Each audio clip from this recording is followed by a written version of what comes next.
Mark chapter 7. The Pharisees and some of the teachers of the law who had come from Jerusalem gathered around Jesus and saw some of his disciples eating food with hands that were unclean, that is, unwashed. The Pharisees and all the Jews do not eat unless they give their hands a ceremonial washing, holding to the tradition of the elders.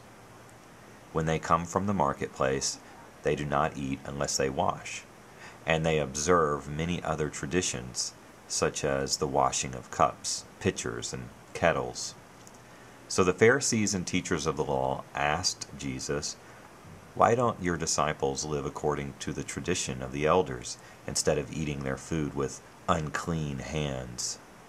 He replied, "Isaiah was right when he prophesied about you hypocrites. As it is written, 'These people honor me with their lips, but their hearts are far from me. They worship me in vain. Their teachings are but rules taught by men. You have let go of the commands of God and are holding on to the traditions of men.'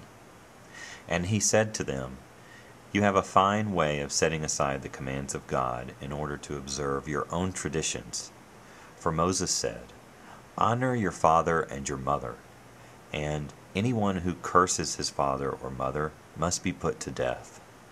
But you say that if a man says to his father or mother, "Whatever help you might otherwise have received from me is Corban," that is, a gift devoted to God, then you no longer let him do anything for his father or mother. Thus you nullify the word of God by your tradition that you have handed down, and you do many things like that." Again Jesus called the crowd to him and said, "Listen to me, everyone, and understand this. Nothing outside a man can make him unclean by going into him. Rather, it is what comes out of a man that makes him unclean." After he had left the crowd and entered the house, his disciples asked him about this parable. "Are you so dull?" he asked.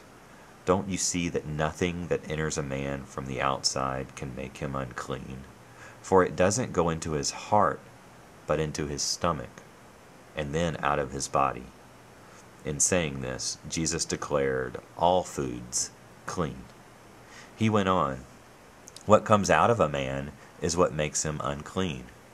For from within, out of men's hearts, come evil thoughts, sexual immorality, theft, murder, adultery, greed, malice, deceit, lewdness, envy, slander, arrogance, and folly. All these evils come from inside and make a man unclean." Jesus left that place and went to the vicinity of Tyre. He entered a house and did not want anyone to know it. Yet he could not keep his presence secret. In fact, as soon as she heard about him, a woman whose little daughter was possessed by an evil spirit came and fell at his feet. The woman was a Greek, born in Syrian Phoenicia. She begged Jesus to drive the demon out of her daughter. "First let the children eat all they want," he told her, "for it is not right to take the children's bread and toss it to their dogs." "Yes, Lord," she replied, "but even the dogs under the table eat the children's crumbs." Then he told her, "For such a reply you may go. The demon has left your daughter." She went home and found her child lying on the bed, and the demon gone. Then Jesus left the vicinity of Tyre and went through Sidon, down to the Sea of Galilee and into the region of the Decapolis. There some people brought to him a man who was deaf and could hardly talk, and they begged him to place his hand on the man. After he took him aside, away from the crowd, Jesus put his fingers into the man's ears. Then he spit and touched the man's tongue.